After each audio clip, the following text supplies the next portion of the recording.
Ça, c'est ma question qu'elle a. Bon, on dit toujours quand je vous écoute, on dit toujours que Jésus, qu'on appelle Jésus, qu'on appelle Dieu. On dit Jésus est Dieu. Mais pourquoi quand Jésus était sur la terre, il disait toujours Père qui est au ciel. Père qui est au ciel. Bon, s'il disait Dieu est sur la terre, avant qu'ils allaient le crucifier, il est parti prier. Écoutez les gars, écoutez-le. On dit qu'on appelle Jésus est Dieu. Enfin, toujours quand il était sur la terre, il prêchait aux gens. Il disait toujours mon Père qui est dans le ciel. Mon Père qui est dans le ciel. Avant qu'ils vont aller le crucifier, il disait toujours que je vais aller prier mon Père. Mon Père toujours disait ça. Mais quel est le Père qui était dans le ciel? C'était Dieu qui était sur la terre, qui était assis sur le trône. C'est la partie qu'il ne comprend pas. La question du frère est une question très sensée. Mais avant de la répondre, je vais lui poser une question. Est-ce qu'il reconnaît, il croit que tout ce que le Seigneur Jésus-Christ dit est la vérité? Oui. Pardon? Oui. Oui. Oui. Ok. Dans ce que tu as dit tout à l'heure, je comprends le fond de ta pensée, même s'il t'est arrivé de cocher certains propos du Seigneur. Qu'est-ce qu'il veut dire? Tu as déplacé un peu, tu as mal transmis certains propos du Seigneur. J'accepte. Mais je saisis l'essentiel de ta pensée. Si Jésus-Christ est Dieu, qui est sur terre, qui est le Père dans les cieux dont il parlait, c'est ta question que tu poses qui est là. Merci. Et je suis d'accord avec toi que tout ce que le Seigneur Jésus-Christ dit est la vérité. Rien ne doit être rejeté. Je suis d'accord aussi, moi aussi. Je reconnais aussi que le Seigneur Jésus-Christ étant sur terre, il priait effectivement. Et je reconnais ce qu'il parlait du Père qui est dans les cieux. Je reconnais ça. Et je le crois de tout mon cœur. Maintenant, la question qui se soulève ce soir, puisque toi et moi, nous sommes déjà d'accord sur ces éléments, la question qui se soulève ce soir, qui doit nous séparer ou qui doit nous mettre ensemble, est de savoir si Jésus-Christ est Dieu, qui est le Père qu'il priait, qui est le Père de qui il parlait. Nous ne prendrons pas le discours, les propos de quelqu'un d'autre. La seule personne mieux placée pour présenter son Père, c'est l'enfant qui a parlé de son Père. Ce n'est ni toi ni moi qui avons parlé du Père de Jésus, mais c'est Jésus qui a parlé de son Père. Ce n'est ni toi ni moi qui avons prié le Père de Jésus, mais c'est Jésus qui a prié son Père. Est-ce que nous sommes d'accord? Nous sommes d'accord. On va demander à Jésus de nous présenter son Père.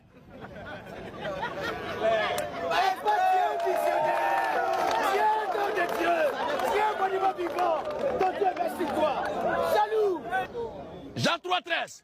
Écoutez bien. Jean 3,13. Alléluia. Amen. Avant d'arriver à Jean 3,13, commençons au Jean chapitre 1, le verset 1 à 2 et le verset 14. Et de là maintenant, on va à Jean 3, le verset 13. Jean 1, oui. 1 à 2. Écoutons bien ce passage. Au commencement était la parole. Écoutez bien. Au commencement était la parole. Et la parole était avec Dieu. Et la parole était avec Dieu. Et la parole était Dieu. On retient quoi comme résumé de ce passage? La parole est Dieu. La parole est Dieu. Ok. Continue. Elle était au commencement. Elle était au commencement avec Dieu. Avec Dieu. Toutes choses ont été faites par elle. Toutes choses ont été faites par là. En d'autres termes, toutes choses ont été faites par Dieu. Oui. Et rien de ce qui a été fait. Et rien de ce qui a été fait n'a été fait sans elle. En d'autres termes, rien de ce qui a été fait n'a été fait sans Dieu. Et nous sommes d'accord, toi et moi, que c'est Dieu qui a créé toutes choses. Et la Bible dit, la parole c'est Dieu lui-même. Amen. Maintenant. Au verset 14. Et la parole a été faite chair. La parole a été faite chair.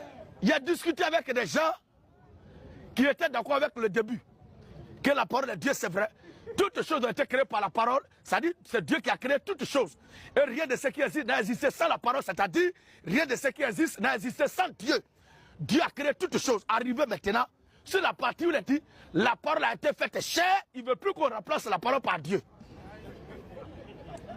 Parce que s'il remplace la parole par Dieu qui a été faite chair, tu vois maintenant? Et la parole a été faite chair. La parole a été faite chair. Et elle a habité parmi nous. Elle a habité parmi nous. Pleine de grâce. Pleine de grâce. Et de vérité. Et de vérité. Qui est cette parole qui a fait chair, qui habite parmi nous? C'est le Seigneur Jésus-Christ. Oui. Jean 3,13. Donc la parole a été faite chair. Dieu s'est fait chair. Maintenant, si c'est Dieu qui a créé toutes choses au commencement, qui est la parole qui s'est faite chair, qui habite parmi nous, pleine de grâce et de vérité, qui est le Père dont on parle cette parole, qui est faite chair? L'Écriture elle-même va répondre. Jean 3,13. Qui était au ciel? Personne. Pour nous les chrétiens, pour nous les enfants de Dieu, pour nous les fils de Dieu, pour nous les adorateurs de Dieu, notre Dieu n'est pas limité. Je reprends encore. Notre Dieu n'est pas limité. Si l'être humain, qui est limité dans le temps et l'espace, arrive à se dédoubler, tu n'as jamais entendu ça? Quelqu'un est couché là, il dort, et ça va opérer ailleurs. Tu vois un peu, non? Oh, c'est lui qui est couché là. Il ne se déplace pas. Son corps qui est, toi, tu connais là, est là. Quelqu'un que tu connais, on dit que non, c'est lui qui a fait sorcellerie pour tuer tel homme. Dans tel coin là-bas, hier, ils sont allés, ils ont tué telle personne. Mais toi, tu es là avec lui, il a dormi là, il n'a pas bougé. Mais toi, tu te poses la question, mais à quel moment il allait tuer l'homme là-bas? Ce sont les choses qui existent parce que la Bible dit que Dieu a créé l'homme à son image. Dieu a fait l'homme à son image. Donc, cette dimension de se dédoubler qui existe dans l'être humain, c'est en Dieu d'abord que ça a existé. C'est quoi Dieu étant sur terre, il peut être là et puis parler. Sa voix va quitter au ciel. Sans t'en rendre compte. Il faut comprendre ce phénomène-là pour ne pas être troublé. Lisons maintenant, Jésus répond quoi? Personne n'est monté au ciel. Père là, il n'y a pas quelqu'un au ciel.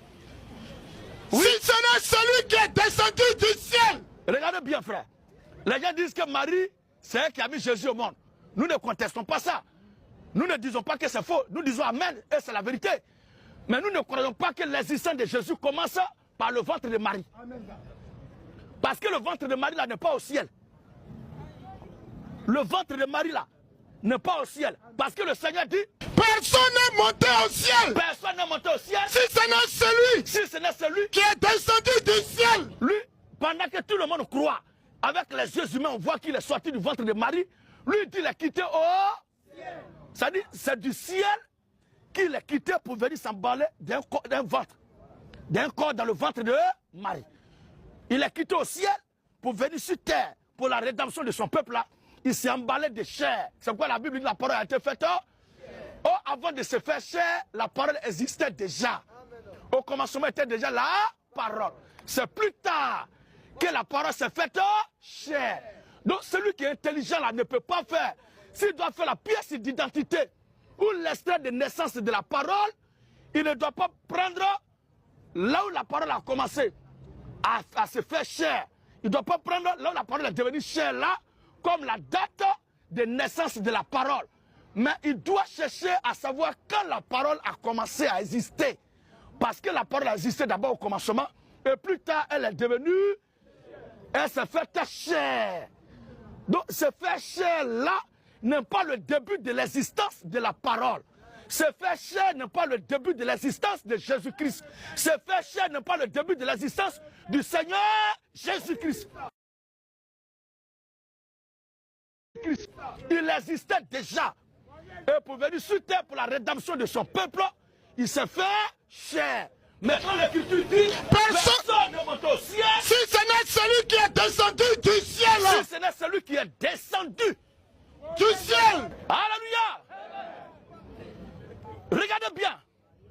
Quand nous parlons comme ça, il y a certains ignares et mécréants qui disent il est question de la prédestination, de la préscience. Faux. Faux.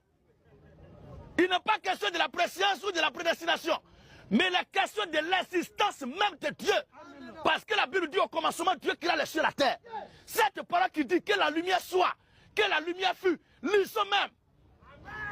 Genèse 1:1. Oui. Au commencement. Au commencement. Dieu créa les cieux et la terre. Dieu créa les cieux et la terre. La terre était informe vide. La terre était informe Il y avait des ténèbres. À la surface de la Bible. À la surface de la Bible. Et l'Esprit de Dieu. L'Esprit de Dieu. Se mouvait au-dessus des eaux. Donc on ne pouvait pas le voir. Il était sous la forme spirituelle.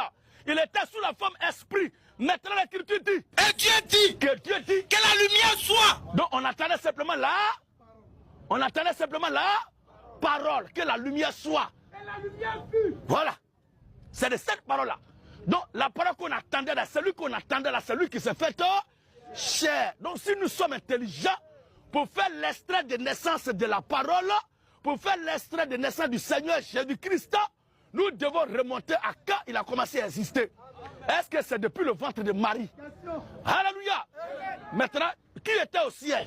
Personne. Jésus parlait de quel Père qui est au ciel? On écoute Jésus lui-même.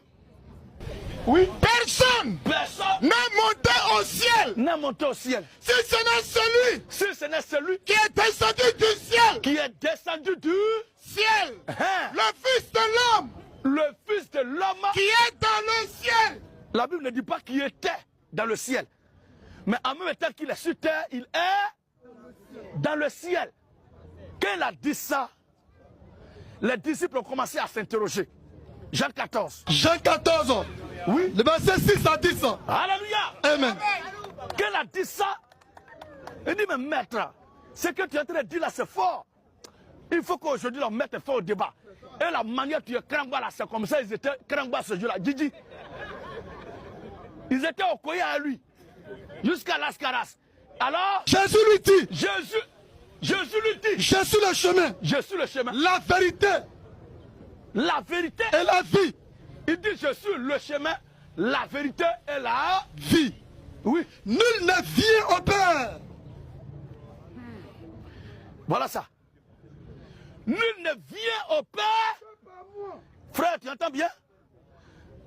Si tu m'appelles, c'est quel verbe tu vas utiliser? Si tu veux qu'il soit là où tu es actuellement. Viens. Viens, non? Ouais. Tu vois maintenant? Ouais. C'est très bien. Tu vas me demander de venir à toi. Voilà. Maintenant, si je suis avec toi et que tu veux qu'il retrouve mes frères ici, qu'est-ce que tu vas dire? Va. Va. Voilà. Donc en disant va, c'est que je suis avec toi là-bas et tu veux que je me déplace de là où tu es pour rejoindre les autres. Maintenant, si tu dis viens, c'est que tu veux que je quitte là où je suis pour te rejoindre. Mais regarde ce que Jésus dit ici. Et Jésus dit. Or, le verbe aller et venir sont deux verbes diamétralement opposés, de sens, de style, de figure et d'essence.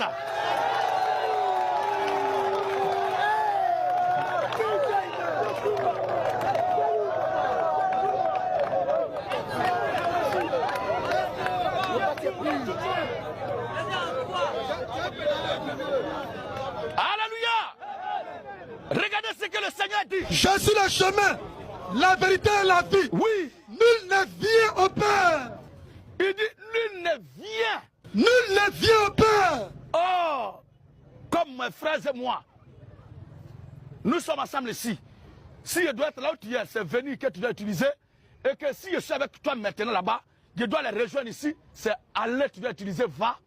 Si Jésus était différent de son Père dont il parle, que lui il est là, que son Père aussi, ou bien ailleurs, Jésus va dire nul ne va, ou bien nul ne vient. Tu vois un peu? Jésus ne dit pas nul ne va au Père, pour dire que le Père est différent de lui, mais dit nul ne vient au Père. Que par moi. Or, c'est celui qui appelle un individu qui utilise le verbe venir, qui emploie le verbe venir. C'est quand je t'appelle là que je veux que tu sois où je suis, j'utilise le verbe venir. Je dis viens à moi, viens là où je suis. Mais extraordinairement, si le Père était différent de Jésus, il n'utilise pas le verbe aller, ni ne va au Père, mais extraordinairement, il dit nul ne vient au Père. Nul ne vient au Père que par moi. Que par moi. Ça dit ce que les gens demandaient à Jésus de montrer là. Si moi je te demande de me montrer ton esprit, est-ce que tu peux? Non. Oh, tu as ton esprit en toi. Ouais. Tu vois un peu, frère? Oui. Tu as ton esprit. Si je te demande de me montrer ton esprit, est-ce que tu peux le faire? Voilà. Maintenant, les gens disent que Jésus n'est pas Dieu, mais ils font comme si ils ont une fois vu Dieu et que Jésus ne ressemble pas à ce Dieu qu'ils ont déjà vu. Alléluia. Parce que pour contester que toi, alléluia, Pourquoi est-ce que toi, tu n'es pas Didier Drogba? Que nous connaissons Didier Drogba, c'est que tu as déjà vu Didier Drogba. En ce moment-là, si quelqu'un se fait passer pour Didier Drogba, tu vas dire, tu es un imposteur, tu n'es pas Drogba. Mais tu n'as jamais vu Drogba. Tu as seulement entendu parler de lui. Maintenant, Drogba vient devant toi et tu dis non, c'est pas toi Drogba. Maintenant, Drogba que toi, ta vie là, il est comment? Tu ne peux pas aussi montrer ça. Alléluia! Je ne prends pas cet exemple-là pour parler à mal ou pour blâmer notre star. C'est une légende, c'est juste un exemple. Comme c'est quelqu'un qui est bien connu de tous. Et son foot, son art, son talent nous a tous séduits, convaincus et partis. C'est juste pour ça qu'il y a pris cet exemple, pour que vous compreniez, sans penser à dire non, je n'ai pas assez de connaissances intellectuelles, je ne suis pas allé à l'école, mais en parlant de quelqu'un que tous connaissent comme ça là, ça nous permet de comprendre mon exemple. C'est dans ce seul sens-là que j'ai pris l'exemple de DD11 pour simplement dire son nom. Pas plus, pas moins, que tous ceux qui tenteront d'utiliser mes propos dans un sens qui n'a rien à voir avec ce qu'il a dit là, que le ciel vous maudisse. Alléluia! Alors, vas-y frère. Nul ne vient au Père. Nul ne vient au Père Que par moi. Que par moi. Si vous me connaissiez, Nul ne vient au Père que par moi. Si vous me connaissiez, vous connaîtriez aussi mon Père. Le verbe connaître là, première conjugation, c'est à l'imparfait, qui fait partie du temps passé. Si vous me connaissiez, vous connaîtriez aussi mon Père. Au futur, vous connaîtriez aussi. Le problème, c'est qu'ils ne connaissent pas qui est devant eux. Vous comprenez? Ceux qui ne connaissent pas celui qui est devant eux. Oh, l'écriture dit la parole a été faite. Si vous connaissiez celui qui a été fait chair, vous me connaîtriez. Donc, premier connaître là, c'est un rapport avec le corps physique qui est devant. Et deuxième connaître est un rapport avec l'esprit qui est dans le corps. Si vous connaissez qui s'est fait chair là, vous comprendrez l'esprit qui s'est enveloppé de cette chair. Oui, frère. Si vous me connaissiez, vous connaîtriez aussi mon Père. Hein? Et dès maintenant. Et dès maintenant. Oh! C'est pour prouver ici l'instantanéité, la spontanéité d'une action qui se déroule devant nous. C'est pourquoi il emploie dès maintenant. Amen. Dès maintenant, à l'instant T, pendant que je vous parle, pendant que nous sommes assis là, pendant qu'on en parle, il dit maintenant. Et dès maintenant, vous le connaissez.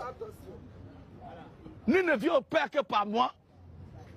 Si vous me connaissiez, vous connaîtriez aussi mon. Dès maintenant, vous le connaissez. Le est mis pour Père. Il dit dès maintenant, là, vous le connaissez. Or, le verbe connaître est conjugué là, non pas au passé, à l'imparfait plutôt, ni encore au futur. À l'imparfait juste parce que l'imparfait fait partie des temps passés. Mais ici, il emploie maintenant le verbe connaître au présent de l'indicatif. Dès maintenant, vous le connaissez. Vous l'avez vu. Il voyait qui? Vu. Il voyait qui? Toi et moi, on va se discuter jusqu'à demain matin. Mais si on n'est pas d'accord avec Jésus, on ne peut pas s'entendre. Les propos que tu as soulevés là, ce ne sont pas mes propos, mais ce sont les propos de Jésus. Les faits dont tu as parlé tout à l'heure, c'est Jésus qui les a posés comme action. Ce n'est pas moi. Maintenant, celui dont nous deux, on est d'accord qu'il a vraiment fait ça là. On lui demande, voici ce qu'il dit. Et dès maintenant, vous le connaissez. S'il n'y a pas à rien penser. Dès maintenant, vous le connaissez. Et vous l'avez vu. Et vous l'avez. Dès maintenant, vous le connaissez. Et vous l'avez vu. Oh, on ne peut pas connaître quelqu'un si on ne l'a pas vu. Il dit, vous l'avez vu. Maintenant. Philippe lui dit. Philippe lui dit. Seigneur. Seigneur. Montre-nous le Père. Seigneur, montre-nous qui? Montre-nous le Père. C'est pas ça qui est là. Lui que tu passes tout le temps à prier. Lui que tu passes tout le temps à prier. Celui de qui tu parles toujours. Tu nous fatigues. Vraiment, les gens nous fatiguent au quartier avec cette question-là. Aujourd'hui, là, nous sommes venus pour te demander de nous montrer le Père. Et cela notre cœur va retrouver la joie. Et les gens vont arrêter de nous emmerder. Réponse du Seigneur. Philippe lui dit, Seigneur, montre-nous le Père. Oui. Et cela nous suffit. Et cela nous suffit. Jésus lui dit. Est-ce que Philippe ne connaissait pas Jésus? Philippe est disciple de qui? Il est disciple de Jésus. Il connaissait Jésus. Il marchait déjà avec Jésus. Il est déjà même d'accord avec Jésus. Il le croyait, il le suivait partout.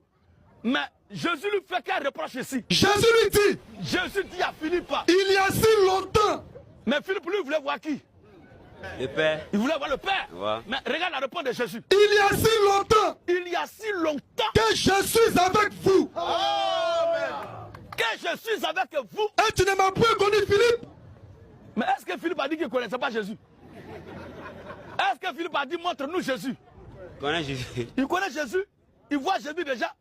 Mais si Philippe lui dit montre-nous le Père, Jésus se fâche. Il dit mais tu parles de quoi même? Il y a si longtemps Que je suis avec vous. que je suis avec vous. Et tu ne m'as point connu, Philippe. Aïe. Tu sais c'est qui? C'est moi Jésus là.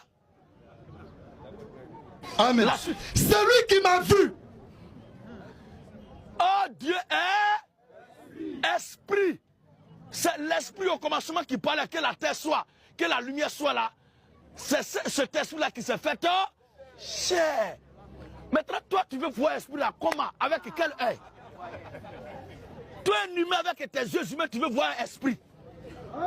C'est pour vous faciliter la tâche que l'esprit s'est enveloppé d'un corps, pour que vous ayez une notion de qui il est, comment il est, et pour que vous ayez confiance en lui qu'il est venu. Là encore, vous voulez qu'il montre esprit là, mais s'il montre esprit, est-ce que vous pouvez voir esprit?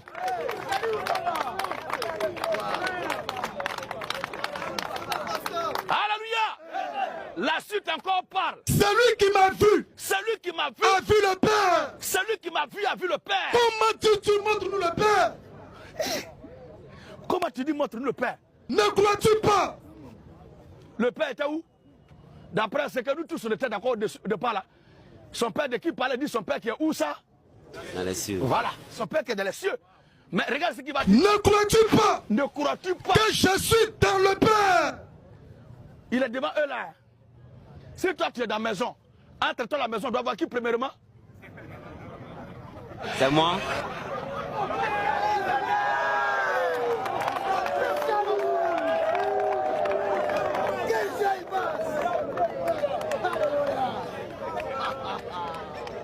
Alléluia. Est-ce que tu suis bien, frère?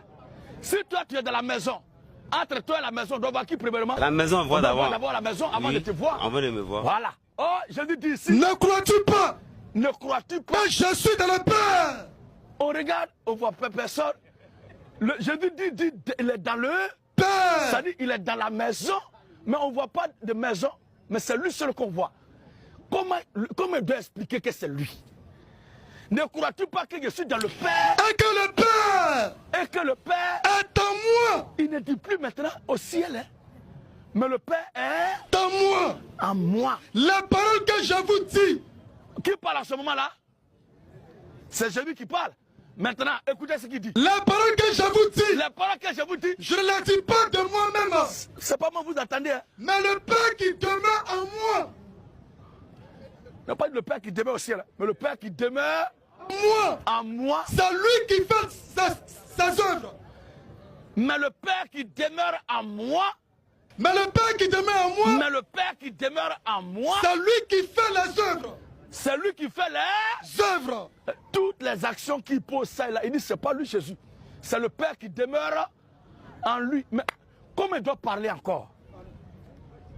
Comment il doit parler encore? Jésus-Christ est le grand Dieu lui-même dans un corps.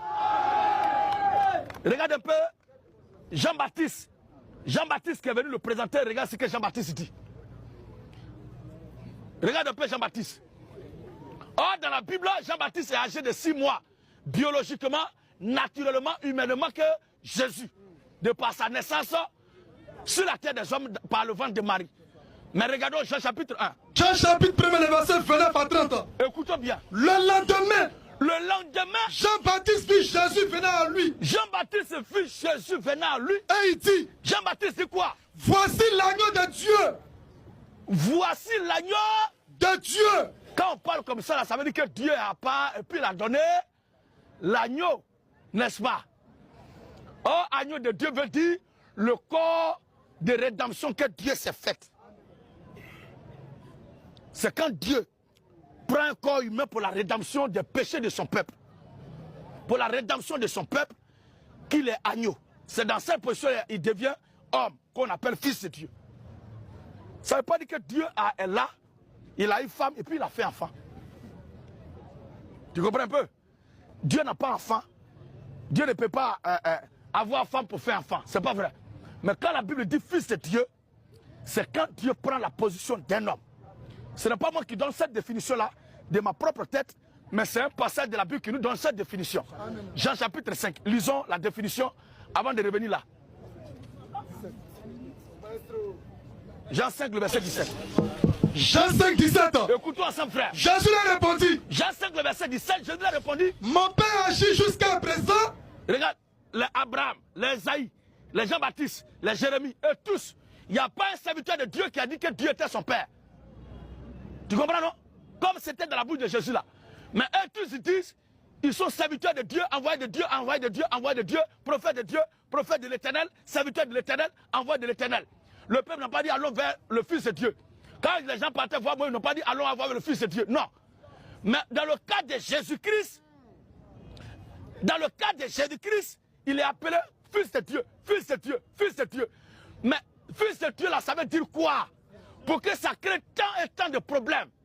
C'est parce que ça a une autre définition, une autre compréhension, outre que ce que nous avons de la compréhension de je suis enfant de mon père, je suis fils de mon père là. Vous comprenez, frère? Ce n'est pas la même définition.